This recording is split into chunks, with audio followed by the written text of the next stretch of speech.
Exercise 5.1లోకి అడుగు పెడతాం. So first example చూసాం, సెకండ్ ఎగ్జాంపుల్లో 4 సమ్స్ ఉంటాయి, అవి కూడా చూసాం. ఓకేనా? సో ఇప్పుడు మనం ఈ 5th చాప్టర్లో ఫస్ట్ ఎక్సర్సైజ్లోకి అడుగు పెట్టాం. సో చూడండి, ఫస్ట్ ప్రాబ్లం ఏంటో చూడండి. In which of the following situations, కింద ఇచ్చినటువంటి సందర్భాలలో does the list of numbers involved make an arithmetic progression. ఓకేనా? అయితే అండ్ ఏవే, అయితే కింది ఇచ్చినటువంటి వాటిలో ఏవి అర్థమెటిక్ ప్రోగ్రెషన్ని ఏర్పరుస్తాయి. ఓకేనా? అర్థమెటిక్ ప్రోగ్రెషన్ని ఏర్పరుస్తాయి అన్నాడు నాన్న. అయితే ఫస్ట్ ప్రాబ్లం ఏమి ఇచ్చాడో ఒక్కసారి చూడండి నాన్న. The taxi fare after each kilometre when the fare is 15 rupees for the first KM, మొదటి కిలోమీటర్కి 15 రూపీస్ ట్యాక్స్ అనేది ఫేర్ చేస్తున్నాను. అయితే and 8 for each additional KM, అక్కడి నుంచి ప్రతి కిలోమీటర్కి కూడా 8 రూపాయలు ఛార్జ్ చేసుకుంటూ వెళ్తుంది. అయితే ఈ సిచ్యువేషన్ అనేది ఏపీలో ఉందా, అంటే అర్థమెటిక్ ప్రోగ్రెషన్లో ఉందా లేదా అని అడిగాడు. సో దీని సొల్యూషన్ రాయండి, ఈజీగానే ఉంటుంది నాన్న, మీరు కంగారు పడక్కర్లేదు. సొల్యూషన్ ఫస్ట్ ఏం చేద్దామంటే, ఫస్ట్ వాడు ఇచ్చింది రాసేద్దాం. The fare for the first KM, first కిలోమీటర్కి ఫేర్ ఎంత నాన్న? 15 రూపీస్. ఫస్ట్ కాబట్టి దీన్ని స్మాల్ ఏ అనుకోండి, స్మాల్ ఏ ఈజ్ ఈక్వల్ 15 అనుకోండి. ఓకేనా? నెక్స్ట్ ద ఫేర్ ఫర్, ఇది తర్వాత నెక్స్ట్ పేజీలో రాస్తాను. Next the fare for each KM, ప్రతి కేఎంకి after first KM is equal to 8 rupees. దీన్ని స్మాల్ డి అనుకోండి. ఓకేనా? ఏం లేదు, వాడిచ్చిందే రాశాను, మీరు గాబరా పడద్దు. చూడండి, the fare for the first KM, మొదటి కేఎంకి ఎంత ఫేర్ అన్నాడు? 15 రూపాయలు అని చెప్పాడు, అదే రాసేసా. ఓకేనా? సో ఫస్ట్ టర్మ్ ఎప్పుడు కూడా ఏపీలో ఏమనుకుంటాం? ఏ అనుకుంటాం. ఎగ్జాంపుల్ దగ్గర చెప్పాను, ఫస్ట్ టర్మ్ని స్మాల్ ఏతో సూచిస్తామని. Next the fare for each KM, ఒక్కొక్క కిలోమీటర్కి ఎప్పుడు? After the first KM, first kilometre తర్వాత మిగతా అన్ని కిలోమీటర్లకు కూడా ఎంతెంత తీసుకుంటాం? 8 రూపీస్ తీసుకుంటాం. ఓకేనా? సో ప్రతి కేఎంకి కూడా 8 తీసుకుంటూ వెళ్తాం కాబట్టి here the fares should be, అప్పుడు ఆ ఫేర్స్ అనేవి ఎలా ఉంటాయి? ఫస్ట్దేమో 15, తర్వాత నుంచి 8 కలపాలి, 23, 31, 39 అండ్ సో ఆన్. ఇలాగే కదా. ఫస్ట్ది వాడు ఇచ్చాడు 15 అని, అక్కడి నుంచి ఈచ్ కిలోమీటర్కి 8 రూపీస్ అన్నాడు. 15కి 8 కలిపితే 23, 23 plus 8 31, 31 plus 8 39 and so on. ఇలా వెళ్ళింది. సో ఇక్కడ కామన్ డిఫరెన్స్ డి ఉంది, అదేవిధంగా అంటే అన్నిటి మధ్య తేడా డిఏ, ఫస్ట్ టర్మ్ ఉంది కాబట్టి ఇది అర్థమెటిక్ ప్రోగ్రెషన్ అవుతుందా లేదా? So therefore the given situation ఇచ్చినటువంటి సిచ్యువేషన్ అనేది షోన్ అండ్ ఏపీ ఒక అర్థమెటిక్ ప్రోగ్రెషన్ని చూపిస్తుంది అంతే. ఓకేనా? సో ఇదే ఫస్ట్ ప్రాబ్లం యొక్క ఆన్సర్ నాన్న. ఓకేనా? సో ఈజీగానే ఉంది కదా. నెక్స్ట్ ఇందులో సెకండ్ ప్రాబ్లం ఏంటో ఒకసారి చూద్దాం. ఒక 4 ప్రాబ్లమ్స్ ఇచ్చాడు నాన్న. సో ఈజీగానే ఉంటాయి, మీరు ఎలాంటి కష్టపడాల్సిన అవసరం లేదు. ఓకేనా? చూడండి second problem the amount of air present in a cylinder when a vacuum pump removes 1/4 of the air remain in the cylinder at a time. నాన్న ప్రతిసారి కూడా ఒక సిలిండర్లో 1/4 వ్యాక్యూమ్ని తీసేస్తున్నారంట. అయితే ఈ సిచ్యువేషన్ అనేది ఏపీలో ఉంటుందా లేదా? ఏపీలో అంటే ఆంధ్రప్రదేశ్లో కాదు, అర్థమెటిక్ ప్రోగ్రెషన్లో ఉంటుందా లేదా అని అడిగాడు. ఓకేనా, ఇప్పుడు దీని ఆన్సర్ రాద్దాం నాన్న. So problem number 2. ఓకేనా, సొల్యూషన్ అని రాయండి. క్వశ్చన్ ఎక్కించుకోవాలి మీరే. సొల్యూషన్ అని రాయండి నాన్న. ఇప్పుడు నేనేమనుకుంటున్నానంటే let the amount of air initially present in the cylinder, అంటే సిలిండర్లో ప్రధానంగా అంటే ఫస్ట్ స్టార్టింగ్లో ఎంతైతే ఎయిర్ ఉందో దాన్ని 1024 లీటర్స్ అనుకుంటున్నాను. అదే ఫస్ట్ ఉంటుంది నాన్న స్టార్టింగ్. సో అదే రాస్తున్నాను. The amount of air, the amount of air present in the cylinder, present in the cylinder, in the cylinder initially స్టార్టింగ్లో ఎంత ఉందనుకుంటున్నాం, 1024 లీటర్స్ ఉందనుకుందాం. 1024 లీటర్స్. ఓకేనా, ఇది ఫస్ట్ ఉన్నది.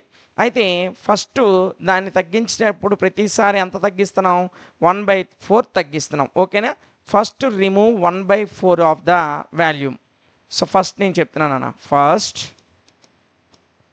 ఇది మొదటగా ప్రారంభంలో ఇనీషియల్లీ అంటే ప్రారంభంలో సిలిండర్లో ఉన్నటువంటి ఎయిర్ అంతా 1024 లీటర్స్ అనుకున్నాం.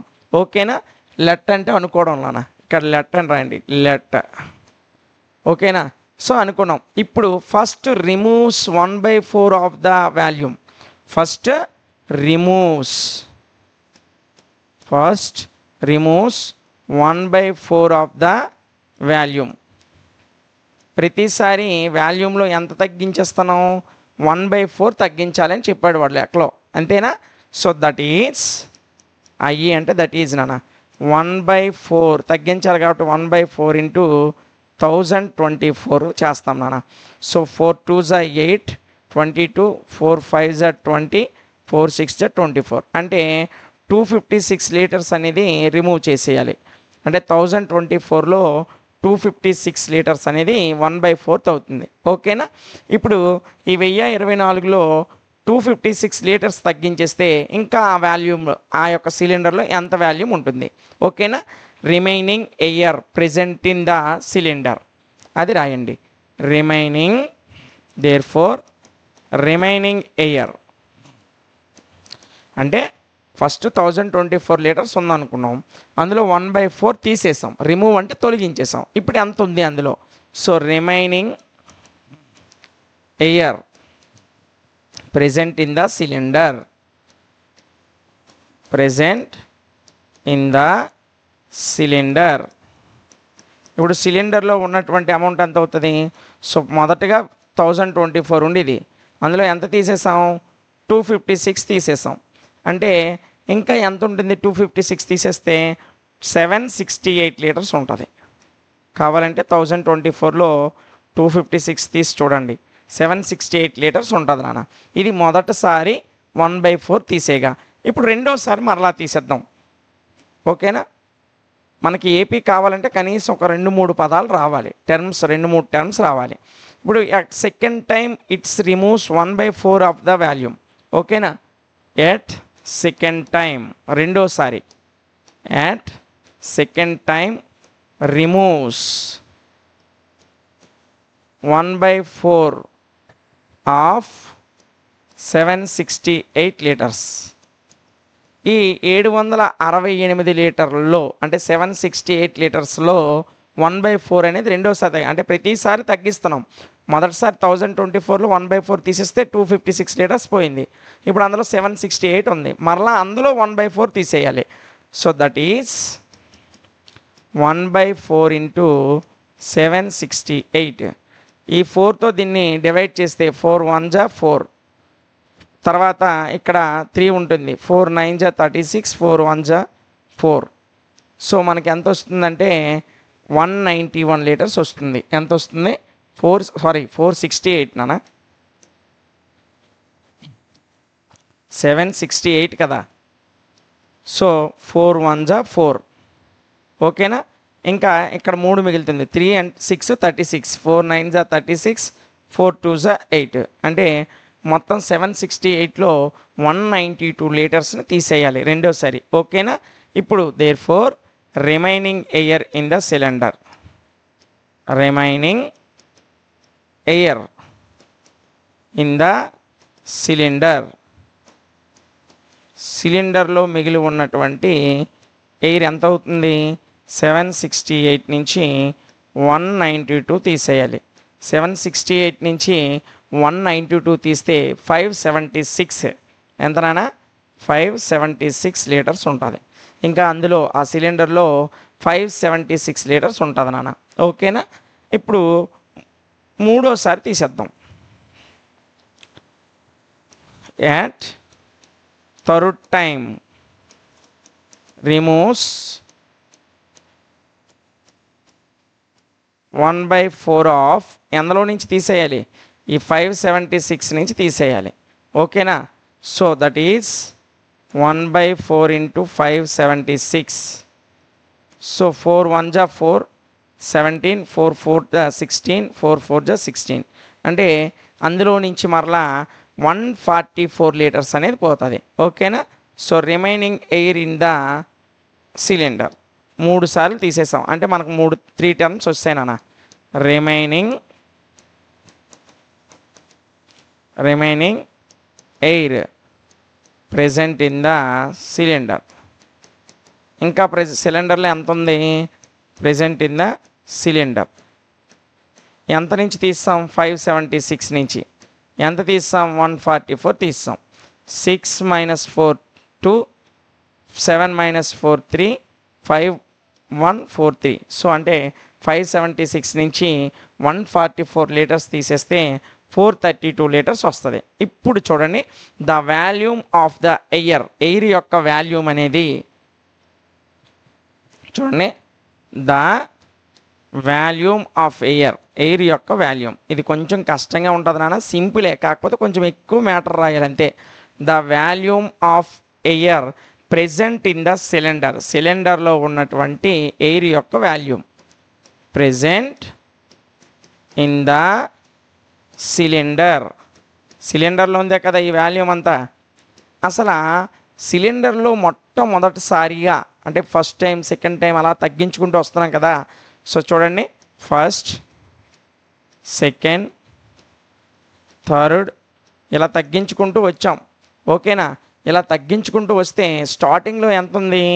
1024 ఉండేది, 1024 ఉండేది. ఇది ఫస్ట్ మనం తీసుకున్నది. ఆ తర్వాత అందులో నుంచి 256 తీసేస్తే 768 వచ్చింది. ఈ 768 నుంచి మరలా తీసేస్తే 576 వచ్చింది. మరలా ఈ 576 నుంచి కూడా 144 పోతే 432 ఉంది. ఇలాగ వెళ్తుంది. అంతేనా? ఇప్పుడు మనకు ఒక లిస్ట్ ఆఫ్ వర్డ్స్ అనేది వచ్చాయి, ఒక లిస్ట్ ఆఫ్ టర్మ్స్ అనేవి వచ్చాయి. ఇక్కడ మనం జాగ్రత్తగా చూసినట్లయితే చూడండి, ఇదేమో ఫస్ట్ది కాబట్టి ఇది A1, ఇది A2, ఇది A3, ఇది A4 అనుకుందాం. So A2 - A1 is equal to, A2 అంటే 768, A1 అంటే ఫస్ట్ ఉన్న 1024.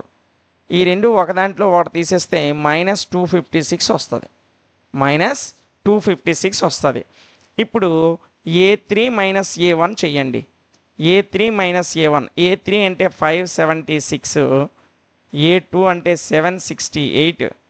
సో ఈ రెండిట్లో ఒక దాంట్లో ఒకటి తీసేస్తే 8లో 6 పోతే 2, 6లో 7 అంటే 19, 192, -192 వస్తుంది.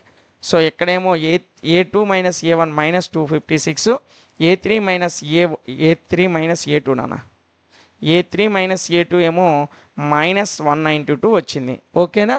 సో ఇలా 576 నుంచి 7 వచ్చింది. కాబట్టి ఈ రెండు కామన్ డిఫరెన్స్ సమానంగా వచ్చాయా? లేవు.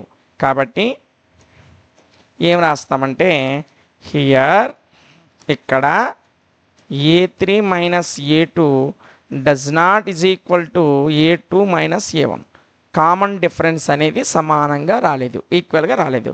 కాబట్టి దేర్ఫోర్ ద గివెన్ సిచ్యువేషన్, ఇచ్చినటువంటి సిచ్యువేషన్ ఏదైతే ఉందో, the given situation is not shown and AP. ఇది ఏపీని ప్రదర్శించదు. ఓకేనా? ఇది సెకండ్ ప్రాబ్లం నాన్న. ఇక థర్డ్ ప్రాబ్లం ఏంటో ఒకసారి చూద్దాం.